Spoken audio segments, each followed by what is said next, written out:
बहुत बार ऐसा देखने को मिलता है, जो ज्यादा भगवान का पूजा पाठ करता है वही सबसे ज्यादा दुखी होता है, जबकि कोई नास्तिक आदमी जो भगवान को नहीं मानता, कभी पूजा पाठ नहीं करता, कभी संतों का संग नहीं करता, वह सबसे ज्यादा सुखी जीवन जीता है। ये सब चीजें देखकर कभी कभी तो ऐसा लगता है कि भगवान ही गलत है, भगवान का न्याय ही गलत है। ये कोई कहानी नहीं है, ऐसा हर किसी के साथ होता है। दोस्तों, आज के इस वीडियो में हम आप लोगों को इसके पीछे के कारण के बारे में बताने वाले हैं। भगवान श्री कृष्ण ने स्वयं इसका उत्तर दिया है। आखिर ज्यादा पूजा पाठ करने वाले लोग दुखी और परेशान क्यों रहते हैं? इसका उत्तर भगवान श्री कृष्ण ने श्रीमद् भागवत गीता के माध्यम से बड़ी स्पष्टता के साथ बताया है। तो चलिए फिर शुरुआत करते हैं। नमस्कार दोस्तों, स्पिरिचुअल थॉट्स चैनल पर आप सभी का स्वागत है। अगर आप भी भगवान श्री कृष्ण के भक्त हैं तो कमेंट में जय श्री कृष्णा जरूर लिखें। तो चलिए शुरू करते हैं आज की प्रस्तुति। दोस्तों, बात द्वापर युग की है, जब भगवान श्री कृष्ण और अर्जुन के बीच संवाद हो रहा था। तब अर्जुन ने भगवान श्री कृष्ण से पूछा कि माधव, जो लोग ज्यादा पूजा पाठ करते हैं वह ज्यादातर दुखी और परेशान रहते हैं। इसके पीछे क्या कारण है? जबकि जो लोग भगवान का नाम भी नहीं लेते, भगवान का स्मरण बिल्कुल भी नहीं करते और हमेशा गलत कार्य में लिप्त रहते हैं, उन लोगों को मैं सुखी देखता हूं। इसके पीछे का रहस्य मुझे समझाने का प्रयास करें। तब भगवान श्री कृष्ण ने एक छोटी सी कहानी के माध्यम से अर्जुन को इसका उत्तर दिया। आइए जानते हैं उस छोटी सी कहानी के बारे में। एक गुरु के दो शिष्य थे। दोनों ही पढ़े लिखे विद्वान थे। दोनों में फर्क सिर्फ इतना था कि एक भगवान को मानने वाला था और दूसरा भगवान को ना मानने वाला नास्तिक था। एक ऐसा था जहां पर भगवान की कथा होती थी, जहां सत्संग होता था, जहां भजन होता, वहां दौड़ के चला जाता और भगवान की पूजा पाठ करने लगता। दूसरा शिष्य इन सब चीजों से दूर था। वह शराब पान भी करता था, वेश्याओं के साथ नमन करता था। सारी बुरी आदतें दूसरे शिष्य में थीं। एक दिन क्या हुआ, एक शिष्य शराब पीकर अनाप शनाप बोलते हुए रास्ते में पैदल चलते हुए अपने घर को जा रहा था। अचानक उसको रास्ते में पैसों से भरा एक बैग मिल जाता है। उसकी खुशी का ठिकाना नहीं रहता। वह जोर जोर से चिल्लाते हुए सबको बताता है, मुझे आज पैसों से भरी बैग की थैली मिल गई, मेरा जीवन सफल हो गया। इन पैसों से अपने जीवन की आवश्यकताओं की पूर्ति करूंगा।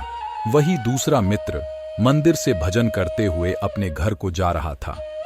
अचानक उसकी पैर में एक बड़ी कांटे चुभ जाती है, रक्त निकलने लगता है। ठीक उसी समय दूसरा शिष्य भी वहीं पहुंचता है और हंसते हुए उसको बोलने लगता है, क्यों, तुम ही हो ना जो सबसे ज्यादा पूजा पाठ करते हो, भगवान का भी भजन करते हो। क्या दिया तुम्हारे भगवान ने तुम्हें? मुझे देखो, मैं कभी मंदिर नहीं गया और ना ही मैंने कोई भी काम अच्छा किया। मेरे घर में भगवान का मंदिर भी नहीं है। मैंने कभी अपने घर में सत्यनारायण का कथा नहीं कराया, भगवान के सामने कभी माथा नहीं टेका। फिर भी मैं कितना संपन्न हूं, अमीर हूं। मेरे पास पैसों की कोई कमी नहीं है। सबसे ज्यादा सुखी जीवन मैं ही जी रहा हूं। अच्छे शिष्य को उसकी बात चुभने लगी। उसने मन ही मन विचार किया, हाँ, यह तो सच बोल रहा है। मैं कितना पूजा करता हूं और वह कुछ नहीं करता, फिर भी कितना सुखी है। इतना सोचते हुए वह अपने गुरु के पास चला जाता है और यही प्रश्न गुरु से करता है। गुरुजी मुस्कुराते हुए बोले, भगवान जो करते हैं अच्छे के लिए ही करते हैं। जिसकी जैसी योग्यता होती है उसको उसी के अनुसार फल देते हैं। अब तुम्हारे प्रश्नों का उत्तर तुम जानते हो। भगवान ने तुम्हारे पैर में ही क्यों छुभाई कांटे और उसको पैसों से भरी हुई बैग क्यों मिली? सुनो, तुमने पिछले जन्म में बहुत पाप किया था, इसलिए तुम्हारी आज मौत होने वाली थी। तुम बच गए क्योंकि तुम मंदिर गए थे, तुमने भगवान की पूजा की थी। यही एक कारण है कि तुम्हारी मौत ना होकर सिर्फ एक ही कांट चुभा। अब तुम्हारे मित्र की बात करते हैं। पूर्व जन्म में वह एक संत महापुरुष था, इसलिए उसकी 8 किस्मत बदलने वाली थी। करोड़ों की संपत्ति का मालिक बनने वाला था। मगर इस जन्म में उसने कोई भी अच्छा काम नहीं किया, इसीलिए पूर्व जन्म के फल के अनुसार उसको थोड़े पैसे ही मिले, जबकि वह अरबों की संपत्ति का मालिक बनने वाला था। भगवान को दोष देना छोड़ दो, अपने वर्तमान के समय का सदुपयोग करो, भविष्य अपने आप सुधर जाएगा। इस प्रकार उसकी आंखें खुल गईं और वह फिर से अपने पूजा पाठ में लग गया। जब हम प्रार्थना करते हैं तो ईश्वर हमारे कहने से ज्यादा सुनता है। जितना हम पूछते हैं उससे ज्यादा जवाब देता है। जितना हम कल्पना करते हैं उससे ज्यादा अपने समय में और अपने तरीके से देता है। समय का चक्र बहुत तेज चलता है, इसीलिए ना तो बल का अहंकार करें, ना ही अपने धन का।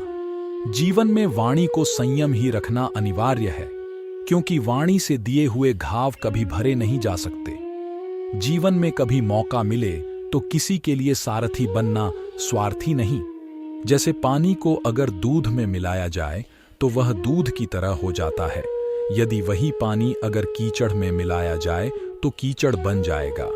हमेशा वह काम करें जो सही है, वह ना करें जो आसान है। करीबी और गरीबी का सिखाया हुआ सबक इंसान को अंदर से बदलने पर मजबूर कर देता है। जिस तरीके से बात करते हो उस तरीके से सुनना भी पसंद करो। ईश्वर को अपना सबसे करीबी दोस्त बना लो, क्योंकि परमात्मा ही एक ऐसा है जो तब तक साथ देते हैं जब सारी दुनिया हमारा साथ छोड़ देती है। ऐसे लोगों से दोस्ती बनाए रखिए जो आपको बेहतर बनाने के लिए प्रेरित करता हो, जो आपको अपनी जवाबदारी माने और आपका ख्याल रखें, जो आपको अपना समझे और अपना घर जैसा महसूस कराए, जो आपकी सहायता करे और आपको समझे। अमीरी गरीबी से इसका कोई लेना देना नहीं। रोने वाले महलों में भी रोते हैं, और किस्मत में खुशी है तो झोपड़ी में भी हंसी गूंजती है। विश्वास में वह शक्ति है जिससे उजड़ी हुई दुनिया में प्रकाश लाया जा सकता है। विश्वास पत्थर को भगवान बना सकता है, और विश्वास भगवान के बनाए इंसान को पत्थर दिल बना सकता है। किसी की यादों में घुट घुट कर मरने से अच्छा है कि आप अपनी ताकत को अपने लक्ष्य पर लगाओ और इतने सफल बन जाओ कि एक दिन आपको छोड़ने वाला पछताने लगे। कामयाब व्यक्ति की चमक लोगों को दिखाई देती है। उसने कितने अंधेरे देखे हैं यह कोई नहीं जानता। यदि सपने सच नहीं हो रहे हो तो रास्ते बदल लो, सिद्धांत नहीं। तो दोस्तों, आज के लिए बस इतना ही। उम्मीद करते हैं हमारे द्वारा दी गई जानकारी आपको पसंद आई होगी। तो दोस्तों, अगर ये वीडियो आपको पसंद आई हो तो लाइक और शेयर जरूर कीजिएगा। अगर आपने हमारे चैनल को सब्सक्राइब नहीं किया है तो जरूर करिए, और हाँ, वीडियो को अंत तक देखने के लिए आपका बहुत बहुत धन्यवाद।